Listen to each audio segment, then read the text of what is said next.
E aí galera, tudo bem? Então estamos de volta aqui mais um vídeo no canal da Estemos. Dessa vez a gente vai estar conversando sobre um pouquinho da análise estratégica do jogo da First Tech Challenge Power Play, que acabou de lançar agora nesse sábado, né? E a gente vai estar conversando juntos, fazendo uma análise aí do jogo e tentar entender aí alguns pontos legais sobre ele. Boa. Espero que vocês também estejam bem empolgados aí, já trabalhando, reunindo suas equipes para poder fazer a análise de vocês. A gente não vai dar aqui nenhuma resposta milagrosa de como vencer esse jogo, né? Mas a gente quer trazer algumas reflexões que vocês possam analisar junto com a gente, para que vocês possam aí na equipe de vocês desenvolver a melhor estratégia para o Power Play.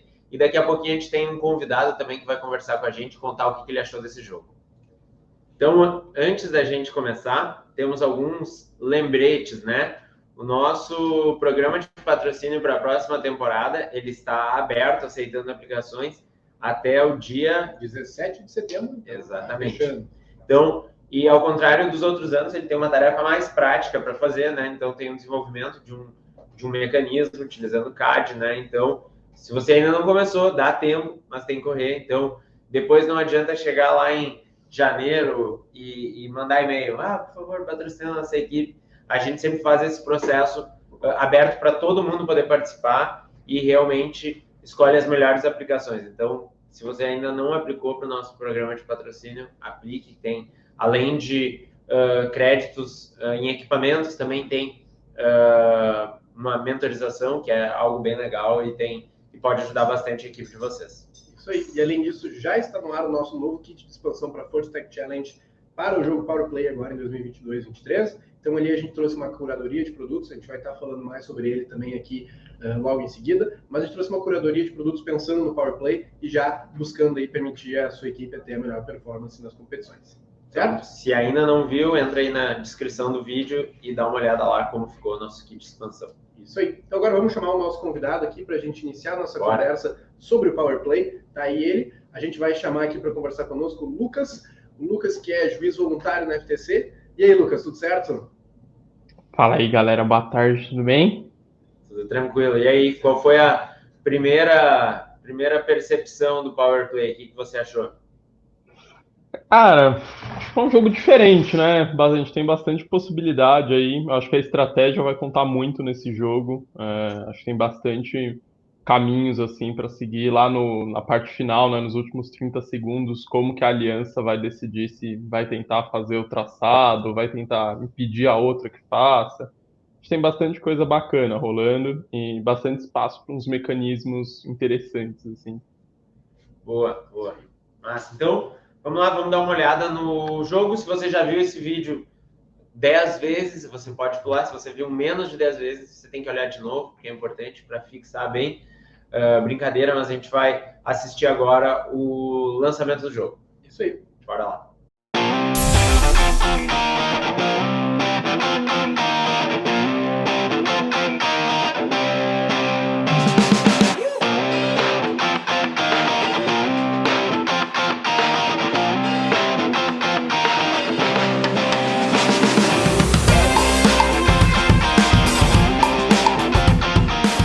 Welcome to the First Tech Challenge 2022-2023 season game. Power Play, presented by Raytheon Technologies. A team consists of up to 2 driver operators, a human player, a coach, and a robot. Each match is played with 4 randomly selected teams, 2 per alliance. But each alliance is only allowed 1 human player. Your opponent for one match may be your partner for another. Robots must be built from materials specified in the game manual and fit within an 18-inch sizing tool, but may expand after the match begins. The game element is a 4-inch diameter by 5-inch tall plastic cone. There are 60 cones, 30 red and 30 blue. Teams may also use their custom-designed beacons in gameplay. The game is played on a 12-foot square playing field, with a foam tile floor and 1-foot-high walls. Various sized junctions are placed across the field, including 9 ground junctions. In addition, there are 8 low, 4 medium, and 4 high junctions. These junctions are mounted on flexible springs and might not be perfectly vertical. Taped-off substations are centered on both sides. In each corner are taped-off terminals. In the front and back of the field are taped stripes to help robots find cone stacks. There are 4 signals placed on the field. 4 unique navigation images are positioned on the field walls. And outside of the field are the red and blue Alliance stations. Before each match, cones are stacked in the substation storage areas and inside the playing fields. Custom beacons are also placed in the substation storage areas. Teams place their robots on the field, touching the wall between the substations and terminals. Each team may preload 1 cone into their robot. The 3-sided signal is then randomized. Each image references a specific parking target during match play. If a team designs their own signal sleeve, it can be used to gain additional points. The field and players are now ready. The match begins with a 30-second autonomous period. During this period, there are a number of ways for teams to score, using only pre-programmed instructions and sensor inputs. Each cone secured on a junction earns points. 2 points for the ground junction, 3 points for the low junction, 4 points for the medium junction, and 5 points for the high junction. A robot parked in their Alliance substation or terminal earns 2 points. If a robot's sensors correctly read the randomized signal, it can park in the corresponding signal zone to earn 10 points. However, parking in the proper signal zone shown by a custom signal sleeve will earn 20 points. Following the autonomous period is the 2-minute driver-controlled period. During this period, human players may introduce new cones into the substations. Each cone that is placed in its matching color terminal earns 1 point. Securing cones in junctions earns the same points as during the autonomous period. 2 points for the ground junction, 3 points for the low, 4 points for medium, and 5 points for the high junction. The last 30 seconds of the driver-controlled period is the endgame. Robots may continue scoring cones, but there are also ways to earn bonus points. Alliances earn points for owning a junction. This can be accomplished in 2 ways. An alliance owns the junction if their colored cone is scored on top. This earns an additional 3 points. The junction can also be owned by capping it with a beacon. This earns 10 additional points and prevents the opposing alliance from recapturing that junction. An alliance earns 20 points by completing a circuit. This is done by owning a continuous path of junctions from one terminal to the other. And if a robot is parked in either of their alliance terminals, it earns 2 points. All cones scored during the autonomous period count again if they remain in place at the end of the match. There are many ways to score in Power Play, but there are also rules that if not followed will deduct points from your alliance. For example, robots may not de-score opposing alliance cones or beacons. A robot may not block or interfere with an opposing alliance attempting to score. A robot must be completely outside of a substation in order to score a cone or a beacon.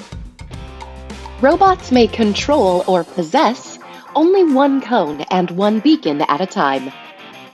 Scoring elements may not be launched, and robots may not deliberately remove game elements from the playing field. This has been a brief summary of this season's game, Power Play, presented by Raytheon Technologies. For complete rules, please read both game manuals and check the Q&A forum. And always remember the most important rule in First Tech Challenge: gracious professionalism. Good luck, teams, and have a great season. Baita jogo, né? Legal. Eu achei um jogo, como o Lucas tinha falado já antes, ele é bem diferente, né, do que a gente costumava ver aí praticamente em todas as temporadas que a gente teve no Brasil, né, desde o Rover Rucos. Esse talvez seja o jogo mais diferente e com talvez mais possibilidades de estratégias diferentes, né, para pontuação.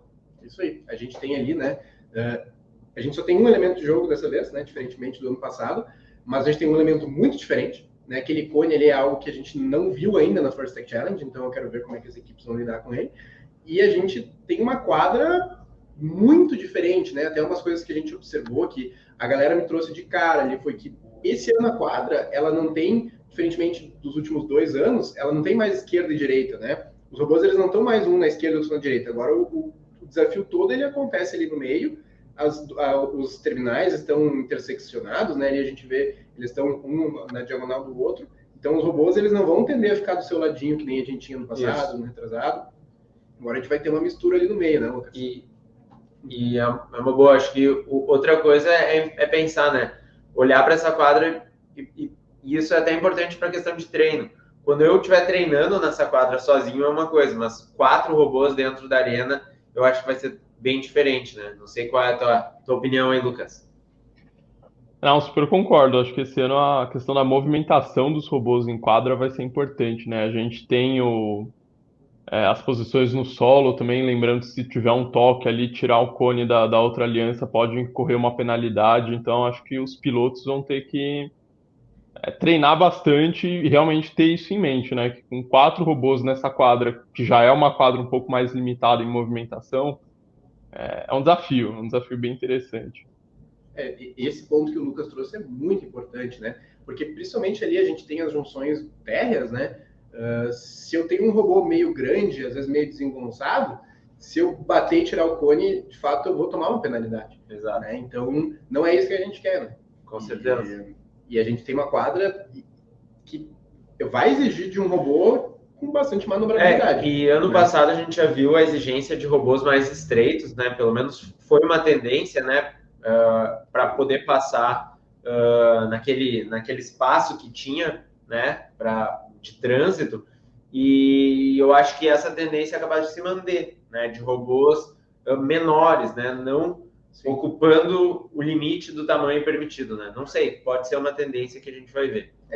Inclusive, talvez mais chassis omnidirecionais, né? Ano passado a gente ainda foi um ano que a gente viu menos mecano, menos chassis omnidirecionais em função do formato do jogo, mas esse é um ano que eu acho que a gente vai ter uma volta bem grande do chassi mecano, do chassi com omnidirecional, porque a manobrabilidade é bem importante nesse campo.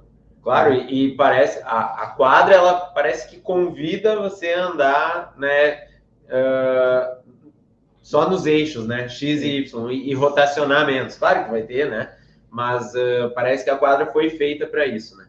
Então, resumindo, né, a gente não tem grandes alterações no formato do jogo do FTC, a gente mantém os 30 segundos de autônomo mais 2 minutos de teleoperado, 2 alianças formadas por 2 equipes cada, né? E aí sim, temos 60 cones como elementos, 4 cones sinalizadores, os 2 terminais e subestações da aliança e as 25 junções, que são o local onde eu consigo pontuar, né?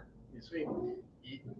E um ponto interessante ali sobre os cones, né, é que a gente tem os cones fora da quadra e a gente tem cones empilhados dentro da quadra também. Uhum. Então, talvez eu queira um robô para manusear os 2, talvez eu queira um robô que consiga pegar da pilha ou não, né? Isso são análises diferentes que a gente vai ter que fazer agora, né?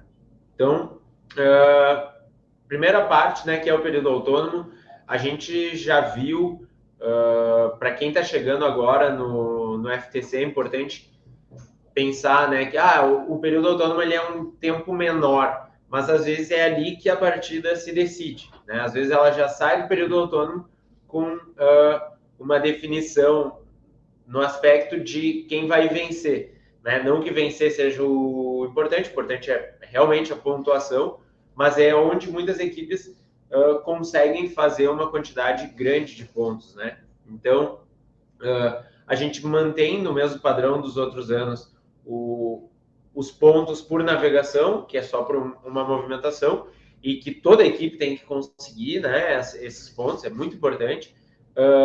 Estacionar na subestação da aliança, estacionar na estação de aliança mais próxima. Então, isso aí já dá para fazer sem manusear os cones, né? E aí com os cones...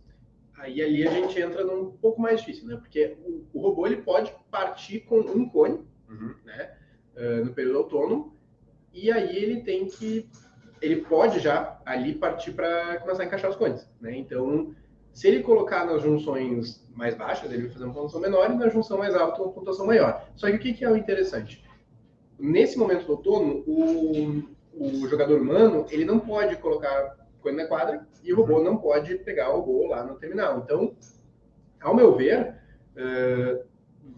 nós vamos enxergar robôs que, no período autônomo, vão ter que pegar os cones, vão pontuar aquele cone que eles já têm, e para garantir uma segunda pontuação, vão pegar um segundo cone da pilha de cones. Então, a capacidade de pegar da pilha vai começar a ser importante num jogo de mais alto nível. De mais alto nível, né? Talvez, quer dizer, talvez não. Com certeza, no Mundial, a gente vai enxergar mais de um cone sendo pontuado pela mesma equipe, né? Isso Sim. Eu não tenho dúvida. Mas a questão é quando isso vai ficar importante, né, ao longo da temporada. E nós temos, de novo, os bônus de sinalização, que dessa vez eles mudam um pouco em relação aos últimos anos o formato da detecção, né? A gente está falando aí... Ano passado a gente já tinha visto essa moda acontecendo, né, da equipe fornecer um item e ganhar pontos por conseguir detectar o próprio item. Dessa vez o que nós temos? Né? Nós temos um cone sinalizador padrão, que se a equipe detecta qual é o sinal que está ali apontado para o robô, ela tem 3 áreas para estacionar, se ela estacionar na certa, ela ganha 10 pontos. Beleza. Isso a gente já consegue fazer com o código padrão que a própria FTC já disponibiliza agora no início da temporada, né? Então tem um códigozinho ali, a gente já consegue usar o Vufora e detectar as imagens e buscar essa informação. Agora, para eu ganhar 20 pontos, eu tenho que a minha equipe fornecer os alvos de detecção. Então, vai caber da equipe buscar uma ferramenta de software que possa fazer isso. Pode ser o Vuforia, pode ser um TensorFlow treinado diferente, pode ser que a equipe opte por botar QR Codes e ler o QR Code, enfim... Aí a equipe pode optar por coisas diferentes, né, para trabalhar ali. E é uma quantidade considerável de pontos, né, comparando com a maneira que dá para fazer pontos ou na navegação ou colocando os cones. A parte do sinalizador realmente, pensa, 20 pontos é equivalente aí a 4 cones colocados na junção alta, né? Então, é bastante coisa. No período teleoperado, então, a gente segue com as mesmas pontuações em relação aos cones, né? E aí eu acho que vale a gente comentar um pouquinho sobre a altura das nossas junções, né? Se a gente olhar ali para junção baixa, média, térrea, a térrea, beleza, a gente consegue talvez com um robô que levante só um pouquinho o cone, eu só empurre e ele já consiga colocar ali. Agora, as junções médias e alta, elas são muito altas. Eu, pelo menos, achei muito alta. Né? A gente está falando aí, a junção alta tem quase 29 polegadas de altura. Então, a gente está falando de eu ter que pegar um cone que está lá no chão e levantar ele, ter um sistema estável o suficiente para ficar lá em cima e conseguir botar ali, né? Com uma certa precisão, né? E pensando que a altura máxima do robô que inicia são 18 polegadas. Exato. Então, é onde eu vejo, assim, claro, né, a maior parte difícil desse desafio é tu ter e fazer isso não só de uma forma precisa, mas rápida, né?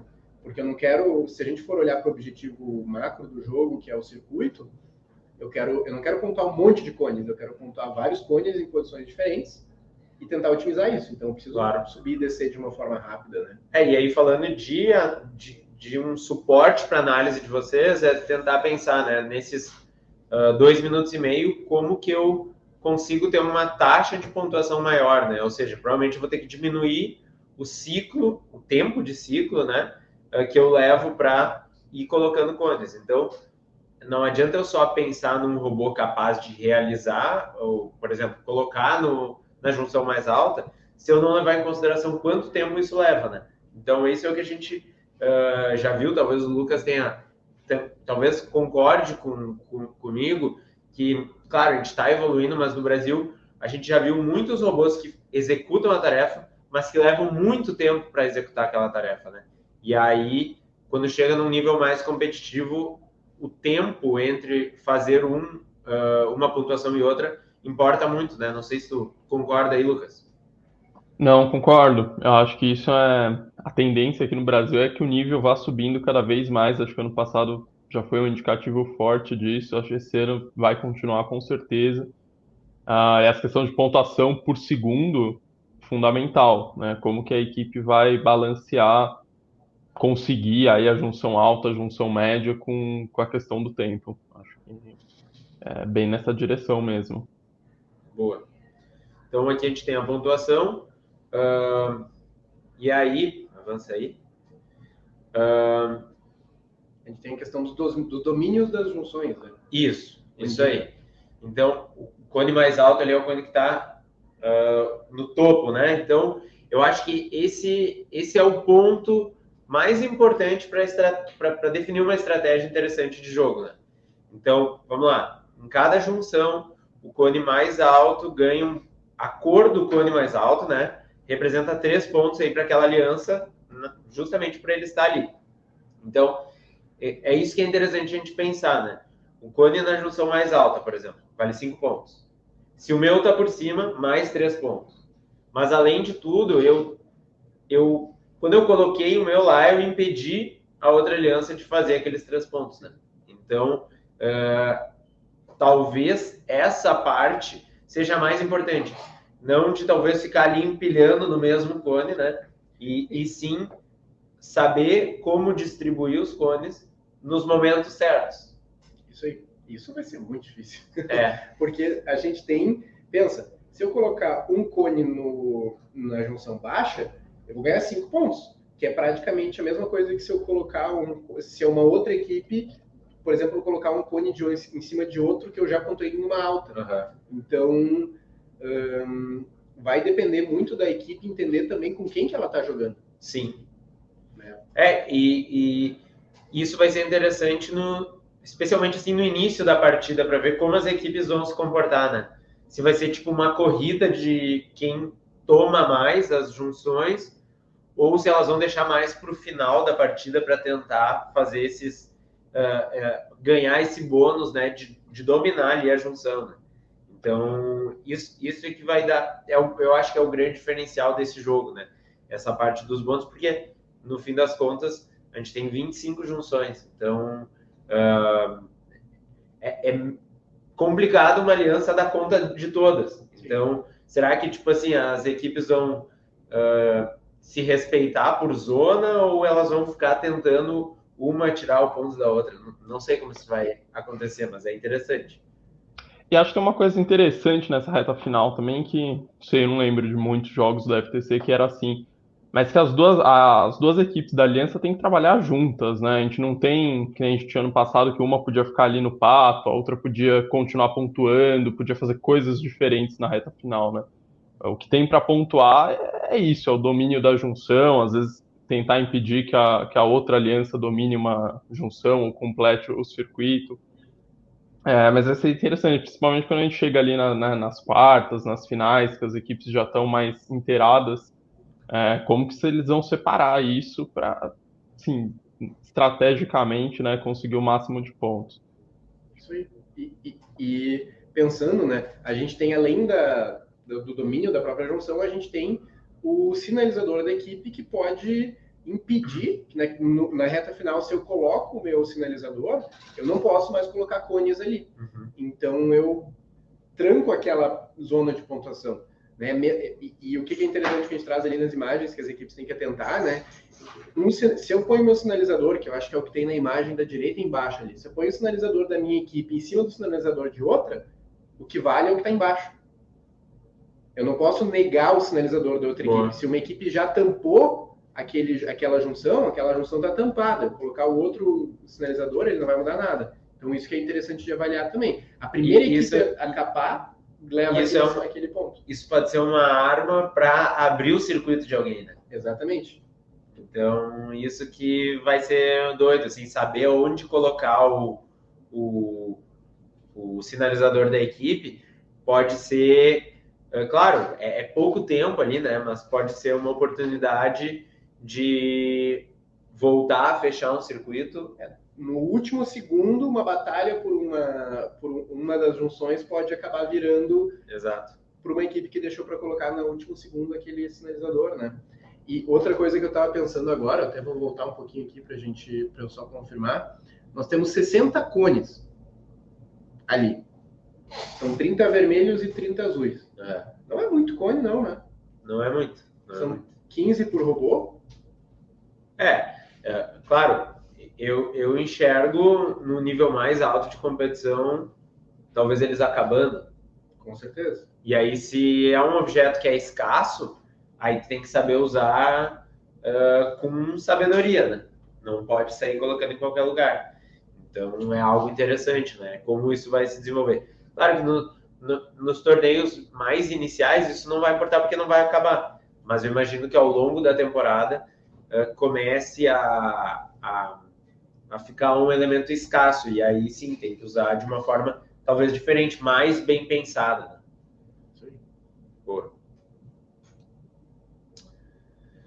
Legal. E então, por incrível que pareça, já teve uma partida de Power Play, né? Então, a gente vai dar uma olhada. E eu vou convidar aqui agora um outro comentarista para analisar uma partida que esteve no lançamento oficial da temporada lá no SESI Departamento Nacional. Então, vou chamar aqui o Rafa e daqui a pouco a gente volta. Vamos assistir a partida aí, no final ele vem, entra e comenta com todo mundo. Pode ser? Vamos lá. Bora. E aí, galera, chegando aí no vídeo, então, ocupando o lugar da mesa aí do Felipe, aí com o Bruno. Incrivelmente, já temos partidas aí de Power Play, hein, Bruno? E a gente já começou aí com o período autônomo, né? Não aconteceu muita coisa, né? Porque a gente está falando de 3 dias depois que lançou o jogo, mas a gente viu já todos os robôs andaram, né? Então, olha só, todo mundo que montou um robô em 3 dias andou para frente. Então, no festival, lá em março, no Brasil, todo mundo vai andar para frente no autônomo. Pelo menos a gente espera, né? É isso aí. Porque todo mundo olha. E a gente viu, temos 4 robôs, todos com mecano. Todos com mecano. Eita. E pela cor das mecanos, são mecanos Go Builder. Robôs ali com maneiras diferentes de pegar os cones. A gente tá vendo ali robôs, a maioria acho que são pinças, né? Pegando no estilo pinça, né? Eu acho que Como se fossem garras. A maneira de pegar. tiver ali na direita, um robô já conseguiu colocar no alto, né? E dá pra ver que é bem difícil, né? Olha o tempo que ele leva para mirar. E notem a estrutura em si, né? Ela precisa ser firme. Só o fato da estrutura estar uma malemolência ali, ela já torna difícil o próprio operador mirar, né? Cara, outro lance legal que eu tô vendo ali é as junções, né? As junções, pode ver que ela é uma mola, ela não é tão rígida, né? Os robôs batem e já balança bastante, né? Então, não vai ter aquele negócio do robô conseguir ir até a junção, bater, encostar, para saber a posição certa para colocar o cone, né? Porque a partir do momento que encostar, vai acabar derrubando, ou enfim, fazendo com que ela caia, né? E olha que interessante a forma que o jogador humano está colocando os cones. Ele está aproveitando que na regra diz que o cone tem que ir dentro do terminal, mas ele não precisa estar completamente dentro do terminal, ele só precisa estar sobre a linha. Então ele está colocando o mais para longe possível, não está colocando dentro do terminal. Achei interessante, ele já de cara uma mexida na regra ali. E todo mundo procurando colocar nas junções, nos postes, né, das junções, né? Ninguém está colocando na junção térrea, na mais baixa, por enquanto. Será que é por uma questão de sofrer penalidade por ser um alvo fácil do robô bater? Pode ser. E é mais, eu acho até difícil de colocar ali, porque não é só, né? Envolve encaixar sem tu ter o apoio do poste, né? Tu tem que só largar direitinho. Então não sei se é tão fácil assim. E aí encerrou a nossa partida, né? Acabou já. Não teve nenhum capping, né? Mas a gente viu um jogo bem interessante. Legal, legal. Agora, E muito cone virando, né? Ao longo da partida. Acho que tem que ver se as equipes vão tentar recuperar esses cones aí, se vai ser estratégia deles ou não. isso Interessante. bem observado, né, Lucas? A gente viu já um ou outro robô que consegue desvirar o cone, né, nos Robot in 3 Days, mas será que vale a pena o tempo, né, de desvirar? É por aquela questão que você estava comentando antes, né, da escassez em algum momento de cones durante a partida, pode ser que o lance de desvirar o cone seja uma opção interessante, né? E também tem o seguinte, como a gente tem um ponto de colocação só desses cones dentro da arena para cada aliança, se eu estiver lá do outro lado da arena tentando colocar para fechar o meu circuito, será que não eu errar o cone? Será que não vale a pena eu conseguir desvirar ele para colocar, ou vale mais a pena eu voltar toda a arena, né, voltar lá para minha estação, lá onde eu coloco os cones para buscar? Que será que vale mais a pena? É tempo também, né? Nós temos tu pode estar meia arena de distância de um dos terminais, né? Não, tu pode estar uma arena inteira, né, na verdade, porque tu tem um terminal no lado direito e outro no lado esquerdo, então eu posso estar, de fato, bem longe do meu ponto de pegar, né? Qual robô tu curtiu mais ali, Lucas? Ah, cara, difícil, hein? Difícil, difícil. Eu acho que o pessoal da Aliança Vermelha eles fizeram um trabalho legal, né? Acho que tem uma sacada. E acho, né, traz meio só da precisão, né, na hora de colocar nesse poste, como o Rafael falou, é difícil. Ele tá em movimento, você não pode contar muito com aquela batidinha, né, para alinhar, porque se você encostar o robô lá, cara, vai ficar difícil por um tempo de você fazer qualquer coisa com essa junção. Vamos ver, acho que vai ser um jogo bem, bem interessante de ver como que as equipes vão jogar. E já acho que já dá pra ver, né? Claro que a gente começado bem no comecinho. 4 robôs nessa arena fica apertado. Fica bem apertado, bem rápido. Então, tipo, mais um ponto aí também. Isso, né? E acho que nenhuma, não chegaram a fechar um circuito ali, né? Acho que não, mas eles estavam tentando. Porque isso vai ser um diferencial legal. E eu acho, um dos robôs que eu gostei mais ali foi aquele robô que colocou no mais alto, né? Mas se a gente olhar, existe já uma tendência desses robôs, se a gente olhar todos os robôs que já foram feitos até agora para o Power Play, não são muitos, mas se a gente olhar uma tendência de uso de sistema de 4 barras, sistemas de movimentação linear, né? Sistemas de elevação que possam trabalhar o mais rápido possível, né? Aquele robô que estava botando lá no último, ele usa um sistema chamado Reverse Virtual 4-bar, que é um sistema de 4 barras reverso, né? E a gente chama virtual porque ele não tem uma segunda barra de verdade, né? Ali no segundo nível ele está usando um sistema de corrente para subir. Então, é bem interessante e, inclusive, eu queria chamar a atenção para ele, porque depois, a gente vai falar agora desse robozinho aqui. Tu já conhece esse cara aqui, Lucas? Dei uma olhadinha. Interessante, achei bem interessante. Bem interessante. Esse cara aqui, o que a Heavy está fazendo? Tá? A Heavy, que é um dos nossos fornecedores, nós somos um dos fornecedores oficiais aí da Heavy Robotics aqui no Brasil, né?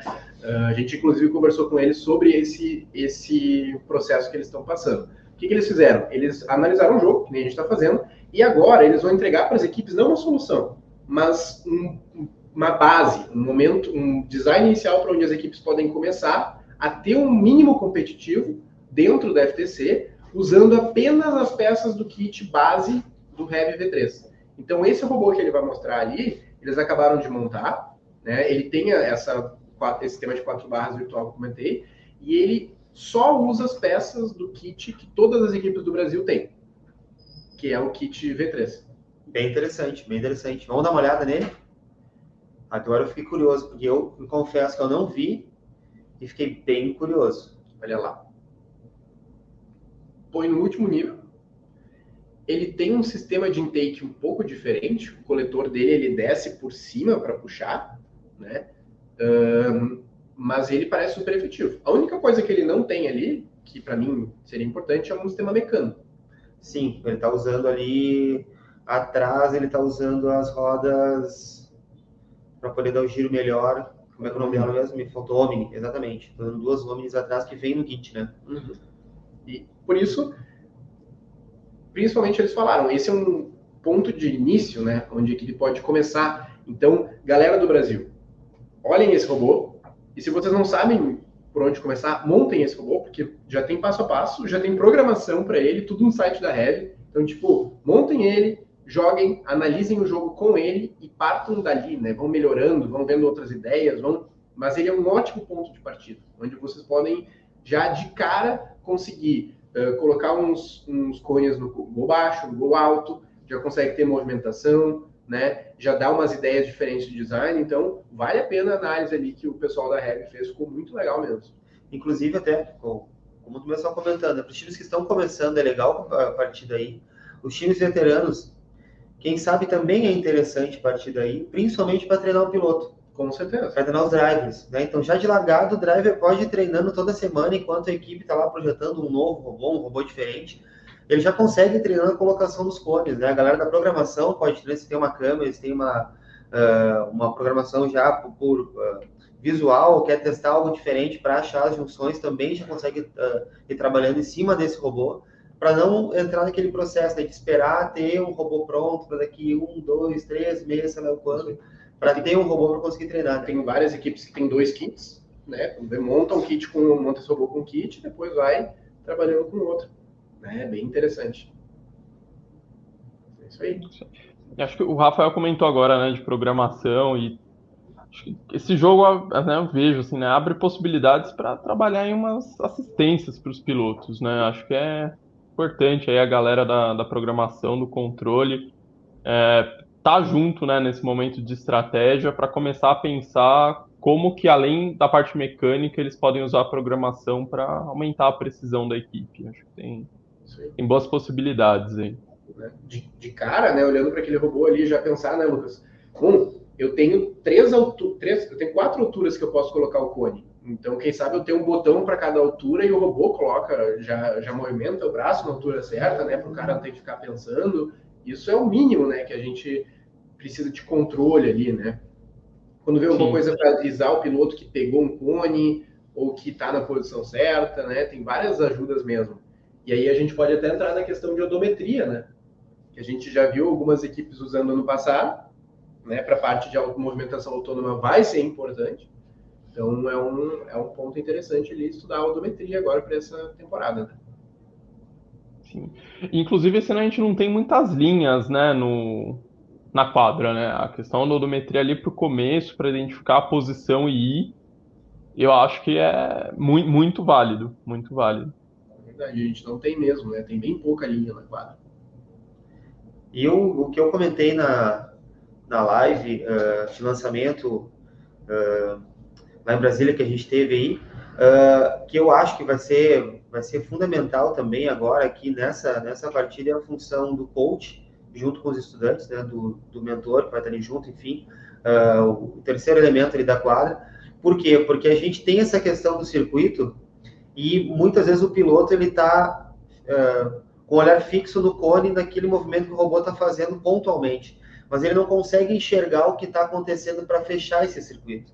Então, nada mais é do que o terceiro elemento dentro da quadra, ele vai ter que estar fazendo uma análise como se fosse um jogo de tabuleiro, para poder indicar para o piloto aonde ele vai ter que dominar a junção para poder fechar esse circuito. Porque a gente sabe que no calor da hora, a gritaria da torcida, todo mundo nervoso, o cara está mais preocupado em conseguir pegar o cone e colocar no primeiro poste que aparecer na frente, mas ele não consegue, às vezes, ter aquela visão mais macro da quadra. Então, o terceiro elemento que vai estar junto dos drivers também vai ser muito importante nesse jogo. Com certeza, muito bem observado. Eu acho que, de fato, esse é um jogo que a gente não via tanta... Porque a gente tinha sempre estratégia nos jogos, mas esse jogo tem uma estratégia dinâmica, né? A estratégia ela pode mudar em 10 segundos ali dentro, eu posso ter que fazer outra coisa, posso ter que ir atrás de outro lado, Bom, pegou lá, dominou, travou o circuito, talvez tenha que fazer uma outra rota, e essa dinamicidade que tem que ter é o coach ali, né? O nosso técnico, não técnico necessariamente, mas a gente fala técnico porque é o cara que fica ali dentro gritando com os pilotos, mas ele vai ter que ter um entendimento.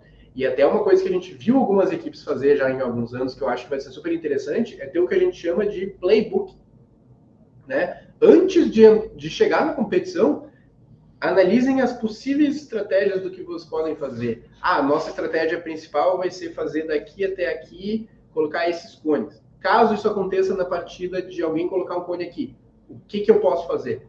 Né? Já ir treinando nessas tomadas de decisões, porque na hora vai ser um jogo de tomada de decisão. Com certeza, com certeza.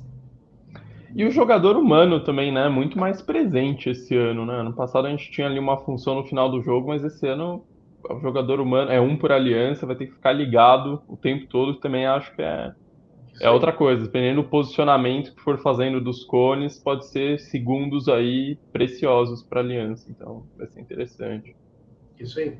E bom que tu tocou nesse assunto, Lucas, porque tem um detalhe interessante, até a gente viu ali no jogo, o jogador humano, ele só pode manusear um cone por vez. Mas se eu já coloquei um cone no terminal, nada impede de pegar um segundo cone e colocar.